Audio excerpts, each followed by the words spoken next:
അസ്സലാമു അലൈക്കും വറഹ്മത്തുള്ളാഹി തആല വബറകാതുഹു. അപ്പോൾ നമ്മൾ മൂന്നാമത്തെ ചാപ്റ്ററാണ് ചർച്ച ചെയ്യുന്നത്. അതായത് personality and individual differences in organisations എന്നുള്ളതാണ് നമ്മുടെ ചാപ്റ്ററിൻ്റെ പേര്.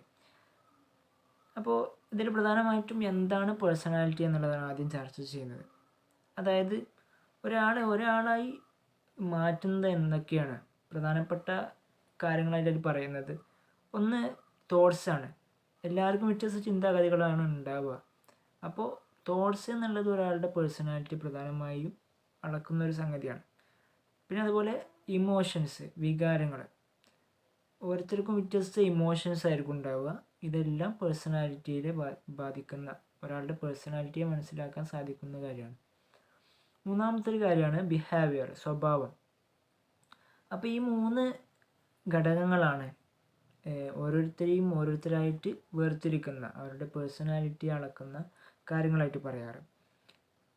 പിന്നെ പ്രധാനമായിട്ടും 3 ഘടകങ്ങൾ പറയാറുണ്ട് ഈ ഒരു പേഴ്സണാലിറ്റിയെ മനസ്സിലാക്കാൻ സാധിക്കുന്ന, അതിനെ വേർതിരിക്കുന്ന 3 ഘടകങ്ങൾ. ഒന്ന് ഹെറിഡിറ്റി എന്ന് പറയും. അതായത് പാരമ്പര്യമായി കിട്ടുന്നൊരു സംഗതിയാണത്. അതായത് 50% അതിലേറെയൊക്കെ ആയിട്ട് ഒരാളുടെ പേഴ്സണാലിറ്റി ഉണ്ടാവുക പാരമ്പര്യമായി അവൻ്റെ ഉമ്മയിൽ നിന്നൊക്കെ കിട്ടിയതായിരിക്കും. ഉമ്മയുടെ സ്വഭാവം എന്താണ്, ഉപ്പയുടെ സ്വഭാവം എന്താണോ അതിൽ നിന്ന് ഏറെ ഒരു പകർപ്പായിരിക്കും അവൻ്റെ മകൻക്കും കിട്ടിയിട്ടുണ്ടാവുക, അവരുടെ ഒരു മക്കൾക്കും കിട്ടിയിട്ടുണ്ടാവുക. അപ്പോൾ ഒന്നാമത്തെ ഒരു ഫാക്ടറായിട്ട് നമുക്കത് പറയാം. പിന്നെ അതുപോലെ എൻവിറോൺമെൻ്റ് ആണ് രണ്ടാമത്തെ ഒരു ഫാക്ടർ. അതായത് അവന് ചെറുപ്പം മുതൽ വളർന്നു വന്ന ജീവിത ചുറ്റുപാടുകൾ, ഉമ്മ, ഉപ്പ, സഹോദരങ്ങൾ, അവരിൽ നിന്ന് കണ്ടു പഠിച്ചത്, അങ്ങനെ തുടങ്ങിയിട്ടുള്ള ചുറ്റുപാടുകളാണ് എന്ത് ചെയ്യുക, ഈ എൻവിറോൺമെൻറ്റ്. അതും എന്ത് ചെയ്യും, ഒരു പേഴ്സണാലിറ്റിയെ ബാധിക്കുന്നുണ്ട്. പിന്നെ മൂന്നാമത്തെ ഒരു സംഗതിയാണ് സിറ്റുവേഷൻ എന്ന് പറയുന്നത്. അപ്പോൾ ഇത് അവന് വളർന്നുകൊണ്ടിരിക്കുന്ന എല്ലാവിധ ആസ്പെക്റ്റുകളും അവന് അതിൽ നിന്ന് മനസ്സിലാക്കുന്ന, ഓരോ സാഹചര്യങ്ങളിൽ നിന്ന് മനസ്സിലാക്കിയെടുക്കുന്ന സ്വഭാവ രീതികൾ ഒക്കെയാണ്. അപ്പോൾ അതുകൊണ്ട് തന്നെ പിൽക്കാലത്തും അങ്ങനെ തന്നെയായിരിക്കും. കാരണം ഓരോരുത്തർക്കും എല്ലാ സിറ്റുവേഷനും നേരിടാനുള്ള കഴിവുണ്ടാവില്ല. ചില ആളുകൾ വളരെ പരുക്കമായിട്ടുള്ള സിറ്റുവേഷൻസൊക്കെ കടന്നു പോയിട്ടുള്ള ആളുകളായിരിക്കും. അവർക്ക് പിന്നെ അത് വളരെ നിസ്സാരമായിരിക്കും. ചില ആളുകൾക്ക് വളരെ സോഫ്റ്റായിട്ടുള്ള, വളരെ ലളിതമായിട്ടുള്ള സിറ്റുവേഷനിലൂടെ കടന്നു പോയ ആളുകൾക്ക് ചിലപ്പം വലിയ ഹാർഡായിട്ടുള്ള സിറ്റുവേഷനുകൾ നേരിടാൻ സാധിച്ചുകൊള്ളുന്നില്ല. അങ്ങനെ തുടങ്ങിയിട്ടുള്ള സിറ്റുവേഷനുകളും പ്രധാനമായിട്ടും ഒരാളുടെ പേഴ്സണാലിറ്റിയെ ബാധിക്കുന്നുണ്ട്. പിന്നെ പ്രധാനമായിട്ട് ഈ ചാപ്റ്ററിൽ ചർച്ച ചെയ്യുന്നത് പ്രധാനപ്പെട്ട ഫ്രെയിം വർക്കുകളുണ്ട്. ഈ ഒരു മൂന്ന് പ്രധാനപ്പെട്ട ഫ്രെയിം വർക്കുകൾ ഒരാളുടെ പേഴ്സണാലിറ്റിയെ മനസ്സിലാക്കാൻ സാധിക്കുന്നതാണ്. അത് ഏതൊക്കെയാണെന്ന് എന്ത് ചെയ്യാം, ചർച്ച ചെയ്യാം. അതിലൊരുപാട് ക്ലാസിഫിക്കേഷൻസും കാര്യങ്ങളൊക്കെ അടങ്ങിയിട്ടുണ്ട്.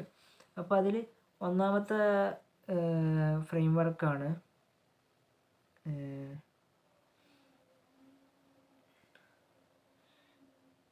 MBTI എന്നാണ് അതിനെ ഷോർട്ടായിട്ട് വിളിക്കാറ്. അപ്പോൾ ഒന്നാമത് MBTI എന്നുള്ള ഒരു സംഗതി, അതായത് അതിൻ്റെ full Myers Briggs type indicator എന്നുള്ളതാണ്. അതായത് അതിൽ ഏകദേശം കുറച്ച് കാര്യങ്ങൾ വ്യത്യസ്ത ഡൈമെൻഷനിലാണ് ഈ ഒരു സംഗതി വിശദീകരിക്കുന്നത്. ഒന്ന് എക്സ്ട്രാവേർഷൻ ഓർ ഇൻട്രോവേർഷൻ എന്നുള്ള സംഗതി. അതായത് ജനങ്ങളിൽ നിന്ന് ഒരാൾ ഇൻഡിവിജ്വലായിട്ടാണ് ഒരു സംഘടന കൊണ്ടുപോകുന്നത്, അല്ലെങ്കിൽ ആളുകളുണ്ടെങ്കിലും അവർക്ക് പുറത്തു നിന്നുള്ള അല്ലെങ്കിൽ ഉള്ളിൽ നിന്നുള്ള തന്നെ ആയിട്ടുള്ള എനർജി ലഭിക്കുന്നുണ്ടെന്നുള്ളതാണ്. ഒരു സാധനത്തിൽ എന്തായാലും സപ്പോർട്ടീവായിട്ട് കുറച്ച് ആളുകൾ വേണമല്ലോ. അപ്പോൾ അത് കിട്ടുന്നുണ്ടോ ഇല്ല എന്നുള്ളതാണ്. അല്ലെങ്കിൽ ഒറ്റപ്പെടുന്ന ഒരു ഫീലിംഗ് ആണോ അതിലൂടെ കിട്ടുന്നത്. അല്ലെങ്കിൽ അടുത്തൊരു സംഗതിയാണ് സെൻസിങ് ഓർ ഇൻറ്റ്യൂഷൻ എന്നുള്ളത്. അതായത് ഓരോരുത്തർക്കും വ്യത്യസ്തപരമായിട്ടുള്ള ഐഡിയകളായിരിക്കും ഉണ്ടാവുക. അപ്പോൾ ഒരു ഓർഗനൈസേഷൻ മുന്നോട്ട് പോകുമ്പോൾ അതിലുള്ള എല്ലാവരുടെയും ഫോക്കസും ഐഡിയയും ഒക്കെ ഒന്നാകുമ്പോഴേ അതിൻ്റെ കൃത്യമായിട്ടുള്ള മുന്നോട്ടുള്ള ചലനം സുഗമമായി നടക്കുകയുള്ളൂ. പിന്നെ അടുത്തത് തിങ്കിങ് ഓർ ഫീലിംഗ് എന്നുള്ള ഒരു സംഗതിയാണ്.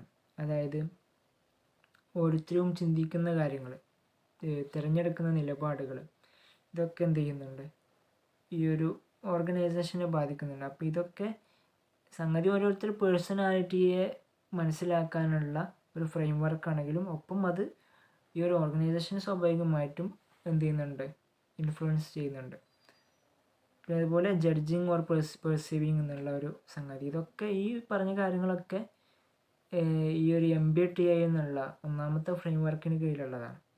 പിന്നെ രണ്ടാമത്തെ ഒരു ഫ്രെയിം വർക്കാണ് എന്ത്, ബിഗ് 5 പേഴ്സണാലിറ്റി മോഡൽ എന്നുള്ള 5 പേഴ്സണാലിറ്റി മോഡലുകൾ ഇതിൽ പറയുന്നുണ്ട്. ഒന്ന് ഓപ്പൺനെസ്, അതായത് ഒരാളെ ക്രിയേറ്റീവായി ചിന്തിക്കുന്ന ആളാണോ, അല്ലെങ്കിൽ ക്യൂരിയസ് ആയിട്ട് ചിന്തിക്കുന്ന ആളാണോ, അല്ലെങ്കിൽ അടുത്തൊരു സംഭവമാണ് കോൺസയൻഷ്യസ്നെസ്, അതായത് വളരെ ഹാർഡ് വർക്ക് ചെയ്യുന്ന ആളാണോ എന്നുള്ള രൂപത്തിൽ. പിന്നെ അതുപോലെ എക്സ്ട്രാവേർഷൻ, മുമ്പ് നേരത്തെ പറഞ്ഞതിലുണ്ടത്, പുറത്തു നിന്നുള്ള ഒരു സപ്പോർട്ടീവായിട്ടുള്ള ആളുകൾ ചെയ്യുന്നുണ്ടോ. അഗ്രിബിൾനെസ്, വളരെ ഫ്രണ്ട്ലി ആയിട്ടുള്ള എല്ലാവരോടും സഹകരിച്ച് പോകാൻ സാധിക്കുന്ന ആളാണോ, അല്ലെങ്കിൽ അങ്ങനെ ഫ്രണ്ട്ലി ആയിട്ട് പോകുന്ന ആളാണോ എന്നുള്ള രൂപത്തിൽ നോക്കും. അങ്ങനത്തെ ഒരു 5 പേഴ്സണാലിറ്റി മോഡലുകൾ എന്ത് ചെയ്യുന്നുണ്ട്, ഇതിൽ ചർച്ച ചെയ്യുന്നുണ്ട്. പിന്നെ മൂന്നാമത്തെ ഒരു ഫ്രെയിം വർക്കാണ് ദ ഡാർക്ക് ട്രിയാഡ് എന്നുള്ള സംഭവം. അതിലും പ്രധാനമായും 3 നെഗറ്റീവ് പേഴ്സണാലിറ്റികൾ എങ്ങനെയൊക്കെയാണ് ഉണ്ടാവുക എന്നുള്ള 3 സംഗതികൾ ക്ലാസിഫിക്കേഷൻസ് പറയുന്നുണ്ട്. അതിലൊന്നാമത്താണ് മാഷീവ് വില്ലിയനിസം എന്ന് പറയുന്ന സംഭവം. അതായത് ഒരു കാര്യത്തെ വ്യത്യസ്തമായിട്ട് എന്ത് ചെയ്യുക, ചിന്തിക്കുക, ഇല്ലാത്ത രൂപത്തിൽ കെട്ടിച്ചമച്ചുകൊണ്ട് എന്ത് ചെയ്യുക, ഉണ്ടാക്കുക എന്നുള്ളത്. പിന്നെ അതുപോലെ നാർസിസിസം, അതുപോലെ സൈക്കോപ്പതി, ഇങ്ങനെ തുടങ്ങിയിട്ട് ഒരുപാട് ക്ലാസിഫിക്കേഷനും കാര്യങ്ങളൊക്കെ ഇതിൽ വരുന്നുണ്ട്. പ്രധാനമായിട്ടും ചർച്ച ചെയ്യാനുള്ള കാര്യങ്ങളൊക്കെ നമ്മളിതിൽ ഉൾക്കൊള്ളിച്ചിട്ടുണ്ട്. ഓക്കെ, അസ്സലാമു അലൈക്കും വറഹ്മത്തുള്ളാഹി.